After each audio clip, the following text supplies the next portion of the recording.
This video is about abuse. I'm not talking about this one here. That was some eye surgery that I had done to correct an eyelid defect. So shout out to Dr. Grosso Goldstein and the Bethlehem uh, eye team that took care of that for me.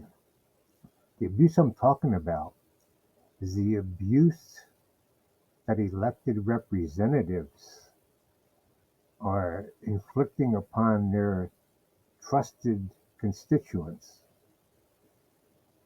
We're being lied to. You don't lie to someone you respect. I'm going to show you what I mean in a second. But the person, I'm going to show you a clip of Professor Jeffrey Sachs, who's a well-respected diplomat around the world. You can look him up to see his credentials. And I want to know from the politicians how they feel about abusing the trust and uh, power that is instilled in them from the people, us, that are supposed to be represented. So let me show you Jeffrey Sachs. I'm sending this to every elected official and union official, city official. I'm going to send it to all of them. I'd appreciate a response to see uh, if you have any guilt or if you can justify the abuse that you're inflicting not only upon your constituents, but upon the world, the innocent people that are being killed by your deception. Let me know. Here's the headline from either yesterday's or today's Times. Johnson, as the Speaker of the House, outlines plan for Ukraine aid. House could act within weeks. What would you say to him, Mike Johnson, if he were right here to try and change his mind to save the American taxpayer from throwing $61 billion into the fireplace, to end the slaughter in Ukraine, to save a generation? President Zelensky today signed legislation lowering the draft age. They're going to go into the graduate schools, the law schools, the medical schools, and the colleges to extract young men, train them for 2 or 3 weeks, put them on the front lines, and they'll be dead. You know, I would say, Speaker Johnson, you yourself said that the U.S. needs a plan, a strategy, some clarity. So how could you even consider at this point voting $61 billion? And maybe I would give them a little tutorial about $61 billion not being chump change. How could you even consider this when there's obviously no plan, no strategy? Why don't you just tell the truth? And let Biden, by the way, tell the truth. It's his war. He started it. He and Obama and Clinton and others back in 2014. He was there when the U.S. was party to a coup. Okay, get him to explain. Don't just hand over our money, for God's sake, again. And it's not helping Ukraine. It's wasting $61 billion. Again, we could have a little tutorial about why that's not chump change. And then think about what it's going to do for Ukraine. You want to lose Odessa? You want to keep going? Have Russia keep making its advances because we refuse to talk about anything? That's what I would tell them. What are you doing? You yourself, Mr. Speaker, said we need a strategy and a plan. Now you want to move the vote forward? Give me a break.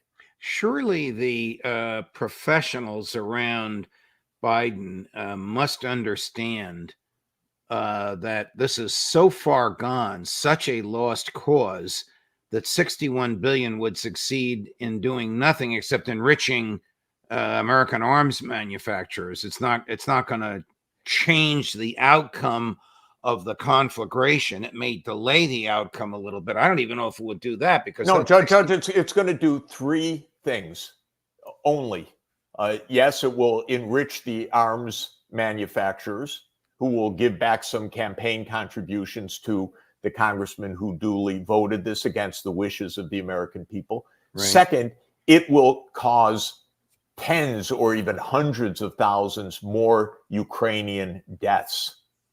And third, it will cause Ukraine to lose even more territory because Russia will continue to make gains until we sit down to negotiate. The longer we delay, the more Ukraine loses. So this doesn't delay anything. This doesn't save anything. This is completely for Biden to get to November.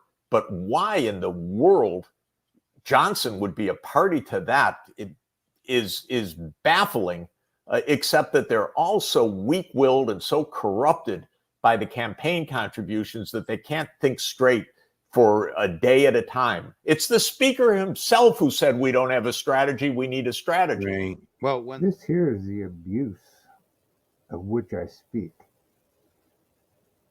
How many people know someone who's having a problem paying their rent or paying their mortgage or their taxes or buying food or medicine?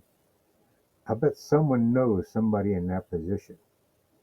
Now, the representatives that are supposed to be looking out for our interests are spending this money, our money, on behalf of a foreign country. Look how much. So far, 74 billion, 38 million. That's, now they want to send another 61 billion. That's over $130 billion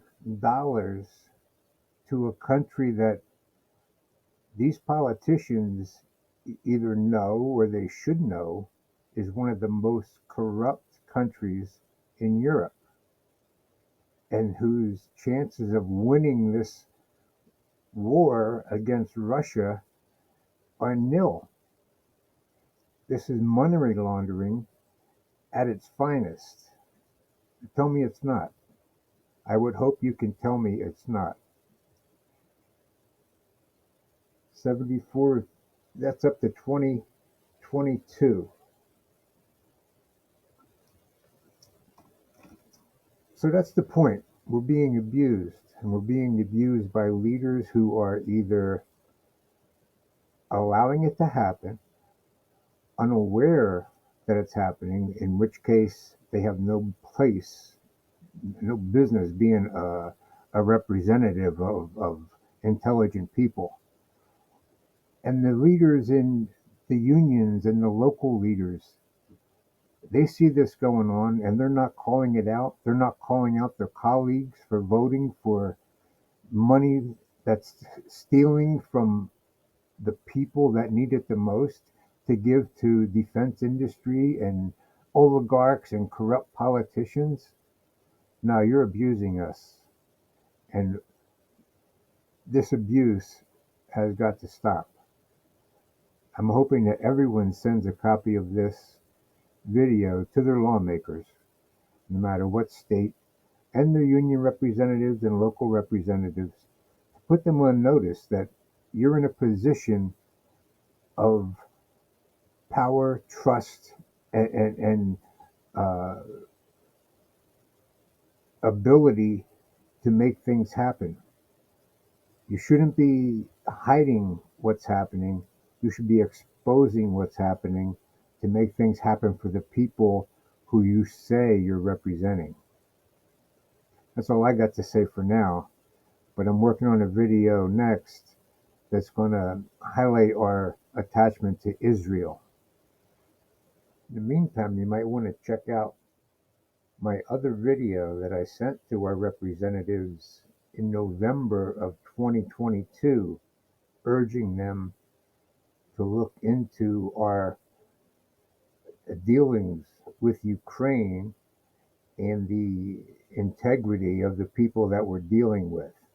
I think you'll be surprised at how far back this problem goes.